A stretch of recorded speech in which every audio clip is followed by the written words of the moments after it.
Wunderschönen guten Tag, meine liebe Freunde und Studenten, wie geht es Ihnen?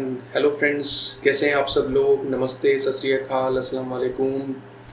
मेरा नाम है जतिंदर सिंह और मैं हूं आपका फ्रेंड, आपका होस्ट, आपका मेंटोर इस चैनल पे जो है आपका अपना चैनल दी जर्मन मेंटोर, जहां पर आप सीखते हैं जर्मन लैंग्वेज मेरे साथ और मैं शेयर करता हूं इंटरेस्टिंग चीज़ें जो जर्मनी कंट्री से और जर्मन लोगों से जुड़ी हुई होती हैं, लेकिन वो होती हैं वीडियो के एंड में। तो हर वीडियो को आप लास्ट तक एक्सप्लोर करिए, लास्ट तक देखिए, आपको कुछ ना कुछ सीखने को मिलेगा, जानने को मिलेगा फ्रेंड्स। तो जो पिछला सेशन था वो मैंने आपके लिए बनाया था कार्डिनल नंबर्स और कार्डिनल काउंटिंग के बारे में। आज हम सीखेंगे अकुसाटिव पर्सनल प्रोनाउंस, जिसे बोला जाता है पर्सनल प्रोनोमन। तो फ्रेंड्स, अगर वीडियो थोड़ा सा लेंथी होता है तो पेशेंस करके देखिए, क्योंकि कोई भी चीज़ अगर हम सीखते हैं तो टाइम तो डिवोट करना पड़ता है फ्रेंड्स। तो शुरू करते हैं आज का सेशन पर्सनल प्रोनाउंस अकुसाटिव केस में। अगर वीडियो आपको पसंद आता है, सब्जेक्ट अच्छा लगता है तो लाइक शेयर कमेंट कीजिए, चैनल को ज़रूर सब्सक्राइब कीजिए बेल आइकन प्रेस करके, सो दैट नोटिफिकेशंस आपके पास पहुंचते रहें टाइमली। चलते हैं मेरी स्क्रीन पे, शुरू करते हैं। Welcome to the German mentor, learn German with excellence in Hindi, लो स्केट्स, लेट्स गो। तो ये है फ्रेंड्स आज का topic, today's topic, what are personal pronoun, जिसे बोला जाता है वाज सीन पर्सनल प्रोनोमन। इसको आप नोट कर सकते हैं, वोकैबुलरी है इसके अंदर। चलते हैं आगे। तो पर्सनल प्रोनोमन, पर्सनल प्रोनाउंस, ये फ्रेंड्स हमारे होते हैं तीन तरीके के, नॉमिनेटिव, अकुजाटिव और डाटिव। नॉमिनेटिव फ्रेंड्स हम स्टार्टिंग से पढ़ते आ रहे हैं, जो सब्जेक्ट होते हैं इश, तू, एस, सी, एस, वियर, ईयर, जी, वो नॉमिनेटिव होते हैं सब्जेक्ट। और अकुजाटिव आज हम एक्सप्लोर करेंगे कि वही पर्सनल प्रोनाउन अकुजाटिव में कैसे चेंज हो जाते हैं। और जो थर्ड टाइप है डाटिव, ये आने वाले सेशंस में मैं आपके लिए लेकर आऊँगा, वीडियो जो मैं बनाऊँगा आपके लिए, लेकिन आज हम सिर्फ एक्सप्लोर करेंगे अकुजाटिव। तो चलते हैं आगे और देखते हैं, समझते हैं, सीखते हैं पर्सनल प्रोनोमन, पर्सनल प्रोनाउंस। तो फ्रेंड्स, ये दो स्लाइड हैं आपकी तरफ, आपके सामने। लेफ्ट पे है नॉमिनेटिव, राइट पे अकुजाटिव। तो आज हम अकुजाटिव सीखेंगे। नॉमिनेटिव एक बार मैंने लिखा है आपकी जस्ट नॉलेज के लिए, आपको रिवीजन हो जाए। देखिए, मैं आपको पढ़ के बताता हूँ, आप स्क्रीन पे देखिए और समझिए। नॉमिनेटिव इश जो होता है वो बन जाता है मिश, यानी कि मी। दू होता है वो बन जाता है दिश, यानी कि यू। एर जो होता है वो बन जाता है इन, यानी कि हिम। इट भी हो सकता है। और जो जी होता है नॉमिनेटिव में, वो जी रहता है अकुजाटिव में सेम, यानी कि हर, इट। एस जो होता है नॉमिनेटिव में, वो एस ही रहता है अकुजाटिव में, इसका भी मतलब होता है इट। वियर बन जाता है फ्रेंड्स उन्स, ये होता है अस। ईयर जो होता है वो बन जाता है ऑयश, ऑयश यानी कि यू, तुम लोग। और जो जी है सेकंड लास्ट, ये होता है यू, ये भी सेम रहता है यू अकुजाटिव के केस में फ्रेंड्स। और जो सबसे लास्ट है जी, दे, ये भी जी रहता है, जिसका मतलब होता है देम अकुजाटिव के केस में फ्रेंड्स। तो लेफ्ट साइड और राइट साइड पे कुछ जो है spelling as it is same है, लेकिन उनका मतलब अलग है फ्रेंड्स। अगर आप जी को देखें, जी जो है वो तीन तरीके का है, तीनों की स्पेलिंग सेम है, लेकिन वो सेंटेंस में जब मैं आपको बताकर समझाऊंगा तो आपको समझ में आएगा कि कौन सा जी जो है वो यूज़ होगा। और इस तरफ देखिए, ब्लू कलर के एक बॉक्स में मैंने लिखा है नॉमिनेटिव सब्जेक्ट होता है और अकुजाटिव व्हाट की सेंस में होता है, यानी कि सब्जेक्ट क्या कर रहा है, कौन क्या कर रहा है। तो नॉमिनेटिव और व्हाट, तो हम व्हाट वाला सेंस आज सीखेंगे अकुजाटिव। चलते हैं आगे। तो देखिए, वे टू यूज अकुजाटिव, ये यूज कहाँ होते हैं अकुजाटिव। तो फ्रेंड्स, जैसे मैंने आपको बताया था, जर्मन लैंग्वेज जो है पूरी 4 केसेस के ऊपर डिपेंड है, नॉमिनेटिव, अकुजाटिव, डाटिव और गेनेटिव। नॉमिनेटिव जो होता है वो नॉमिनेटिव वर्ब्स के साथ यूज होता है, 3-4 वर्ब्स होती हैं वो। अगर आप सीखना चाहते हैं, ऊपर आई बटन पे क्लिक कीजिए, नॉमिनेटिव सेशन देख कर आइए, तब तक पॉज कर सकते हैं, मैं आपका वेट करता हूँ। आगे वीडियो को कंटिन्यू कर सकते हैं। अगर आपने समझ लिया है तो आगे चलते हैं और देखते हैं कि अकुजाटिव केस, अकुजाटिव वर्ब्स के साथ पर्सनल प्रोनाउंस कैसे चेंज हो जाते हैं। और दूसरा होता है प्रेपोजिशंस के साथ, अकुजाटिव प्रेपोजिशन। ये मैं नेक्स्ट वीडियो में आपको बना के सिखाऊंगा कि प्रेपोजिशन के साथ अकुजाटिव कैसे चेंज होता है। तो आज का वर्ब्स है, सिर्फ वर्ब्स हम सीखेंगे। चलते हैं आगे। अब देखिए, ये जो है अकुजाटिव वर्ब्स है, अकुजाटिव वर्बन। लेफ्ट साइड पे जो है अकुजाटिव वाला मैंने जो थीम है, जो स्लाइड है वो रख दी है। एक एक करके स्टार्ट करते हैं। पहला हम स्टार्ट करेंगे मिश के साथ, जो होता है मी। और राइट साइड पे मैंने एक एग्जांपल लिखा है, उसको हम देखते हैं क्या लिखा है। एक वर्ब मैंने ले ली है एरकेनन, इसका मतलब होता है टू रिकॉग्नाइज, किसी को पहचानना, ये अकुजाटिव वर्ब होती है फ्रेंड। अब देखिए, क्वेश्चन बनता है फ्राग, फ्राग क्वेश्चन होता है। एरकेन्स्ट दू मिश, डू यू रिकॉग्नाइज मी।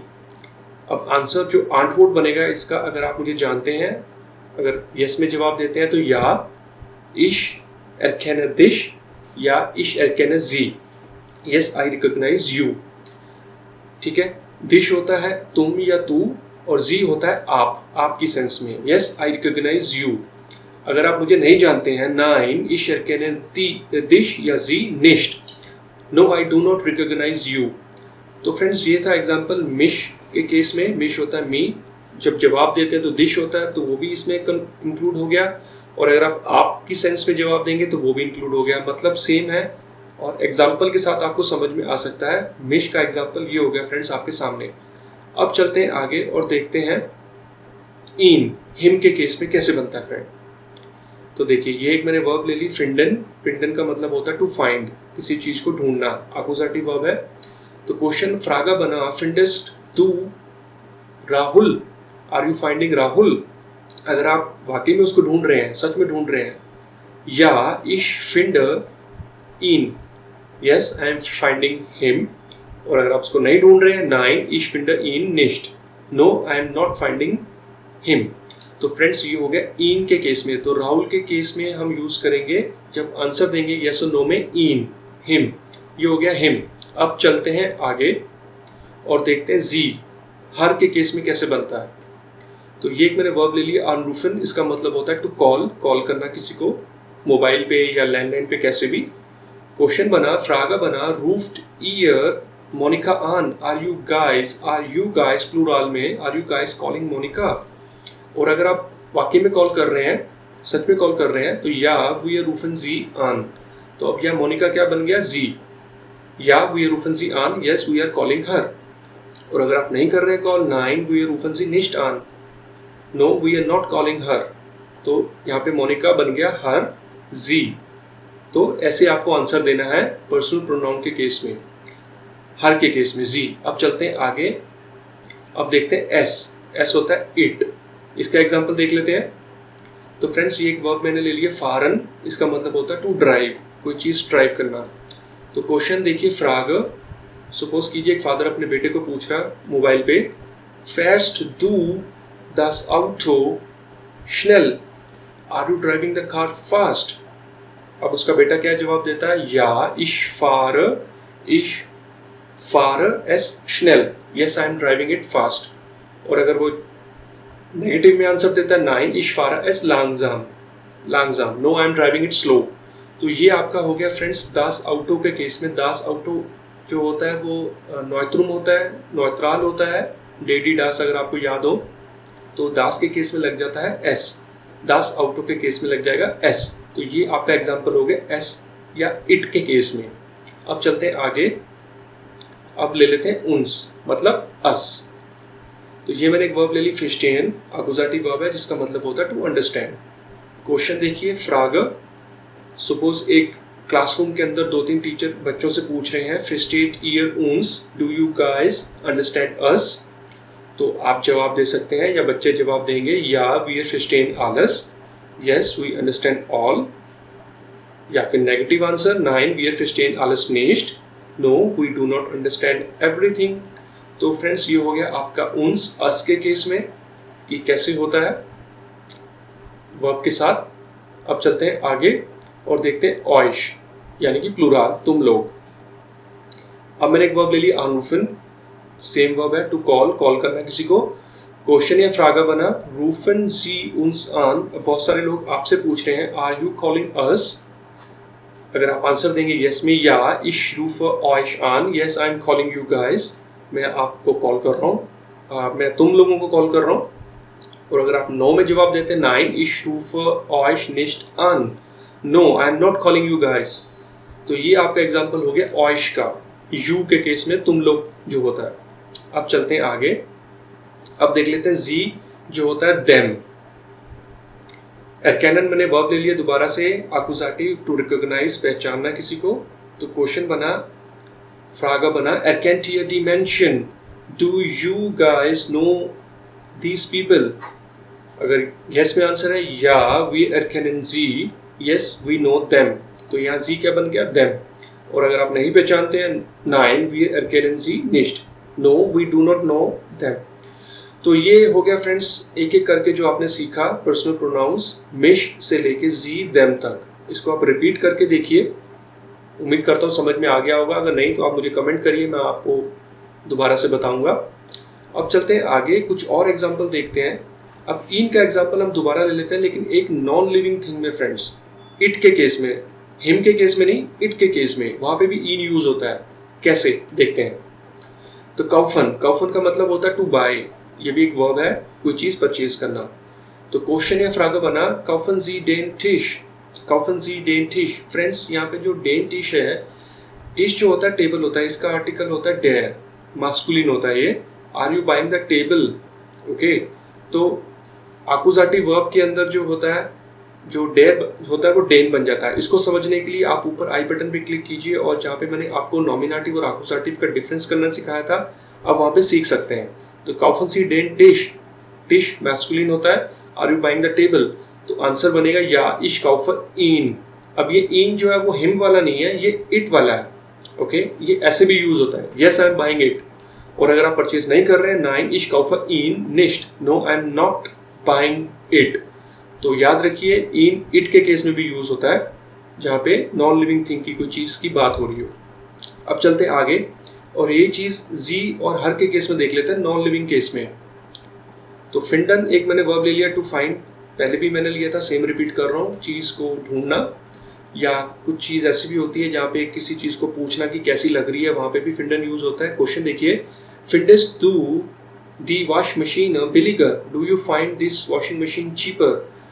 या फिर कह सकते हैं do you like this machine is cheaper, this washing machine is cheaper. तो आंसर बनेगा या इश फिंडस जी बिलीगर। अब ये जी हर वाला नहीं है फ्रेंड, ये हो गया इट वाला, क्योंकि जो वॉश मशीन है ये फेमिनिन है, ये फेमिनिन है इसका आर्टिकल। तो फेमिनिन बन गया जी हर वाला, तो यहाँ पे हम ले लेंगे इट की सेंस में, या इश फिंडस जी बिलीगर, या फिर नाइन इश फिंडस जी टॉयर, no I find it expensive. तो फ्रेंड्स ये चीज़ें भी नॉन लिविंग थिंग के साथ यूज होती हैं, पर्सनल प्रोनाउंस, खासकर जो आपका इन है और जो जी है, इसको आप यूज कर सकते हैं।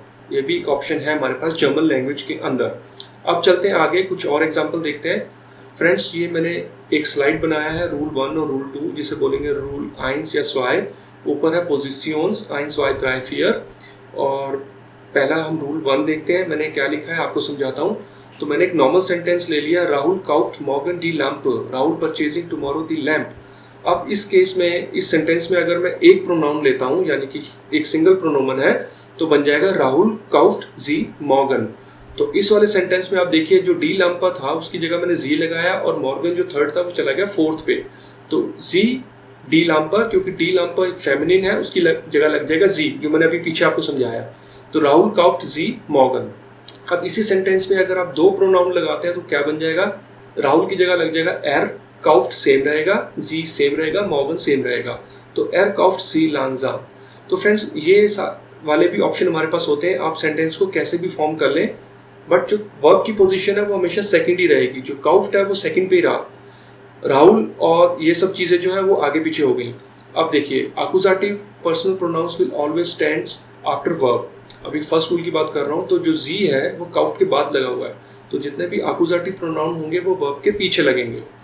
अब चलते हैं रूल 2 पे, ये क्या लिखा है, पोजीशन 1, 2, 3, 4। नॉर्मल सेंटेंस मैंने ले लिया। अब देखिए ऊपर वाले सेंटेंस में जो राहुल फर्स्ट था वो मैंने थर्ड पे लिख दिया, और जो मॉर्गन था वो फर्स्ट पे लिख दिया। मॉर्गन काउफ्ट राहुल दी लैम्प, टुमारो परचेजिंग दी राहुल दी लैम्प, ऐसे भी बोल सकते हैं हम। ये नॉर्मल केस हो गया। अब देखिए रूल 2 में अगर हम एक प्रोनाउन लगा रहे हैं तो कैसे बन जाएगा, मॉर्गन काउफ्ट जी राहुल। तो डी लैम्प जो था फेमिनिन वो बन गया जी, आ गया थर्ड पोजीशन पे, और राहुल चला गया फोर्थ पोजीशन पे फ्रेंड्स। तो मॉर्गन काउफ्ट जी राहुल, ये भी एक ऑप्शन है आपके पास अगर आप ऐसे यूज करना चाहें। और रूल नंबर 2 में अगर आप दो प्रोनाउन लगा रहे हैं, अगर टू प्रोनोमन लगा रहे हैं, स्वाय प्रोनोमन, तो क्या बन जाएगा, मॉर्गन काउफ्ट एर जी। तो अब राहुल का बन गया एर, वो आ गया थर्ड पोजीशन पे, और जो जी था डी लैम्पा वाला वो चला गया फोर्थ पोजीशन पे। तो मॉर्गन काउफ्ट एर जी। तो फ्रेंड्स ये ऑप्शंस हैं आपके सामने, इसमें से जो भी तरीका आपको आसान लगे आप उसको यूज कीजिए। बट ग्रामर पार्ट है तो हमें सारे ही सीखने हैं, सारे ऑप्शन हमें पता होने चाहिए। तो अब नीचे देखिए, In rule number 2, with two personal pronomen, nominative comes before accusative. यानी कि जो er है वो nominative है और z जो है वो accusative वो पीछे जाएगा, लास्ट में जाएगा. इसका मतलब ये है. तो फ्रेंड्स ये था आज का सेशन जो मैंने आपको पर्सनल प्रोनाउंस बताए accusative केस में. होप कि आपको समझ में आया होगा. आप दोबारा रिपीट करके भी देख सकते हैं जैसा आपको ठीक लगे. अब चलते हैं वीडियो के एंड में फ्रेंड्स. जैसा कि मैं स्टार्टिंग में भी आपको बताया था और हमेशा ये हर वीडियो के एंड में लेकर आता हूँ इंटरेस्टिंग चीज़, जनरल नॉलेज. तो ये है मोस्ट जूस इन वर्ल्ड. आपको जान के हैरानगी होगी कि सबसे ज़्यादा चिड़ियाघर जो है वो जर्मनी के अंदर ही है फ्रेंड्स.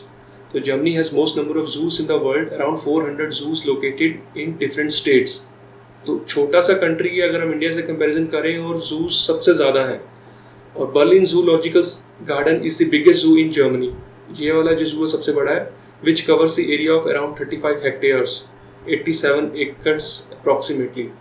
कितना अमेजिंग है ना फ्रेंड्स. तो कभी आप जर्मनी जाएं तो जूस को, चिड़ियाघर को ज़रूर एक्सप्लोर कीजिए जर्मनी के में जब भी आपका मौका मिले. अभी तो फिलहाल कोरोना चल रहा है, पॉसिबल नहीं है, बट जब भी कभी भी फ्यूचर में आपको चांस मिले तो ज़रूर चाहिए. तो फ्रेंड्स ये था आज का सेशन जर्मन लैंग्वेज का और ये जनरल नॉलेज पार्ट. लास्ट में आपसे कहूँगा thanks for watching the German mentor. आपके अपने चैनल पे आप सीखते रहिए जर्मन को मेरे साथ. मेरा नाम है जतिंदर सिंह और जर्मन पढ़ते रहिए, सीखते रहिए, सब कुछ सीखिए, सब कुछ करिए, लेकिन सिर्फ और सिर्फ दी जर्मन मेंटोर पे, आपके अपने चैनल पे. आपको कहीं और जाना ना पड़े. तो ये था आज का सेशन. अब नेक्स्ट सेशन प्रेपोजिशन के साथ में लेकर आऊँगा. तब तक आप देखते रहिए इस चैनल को, पढ़ते रहिए, अपना ध्यान रखिए, सेफ रहिए और सुरक्षित रहिए. और यही बोलूँगा, bis bald, tschüss, ciao, auf Wiedersehen, thank you so much, bye bye.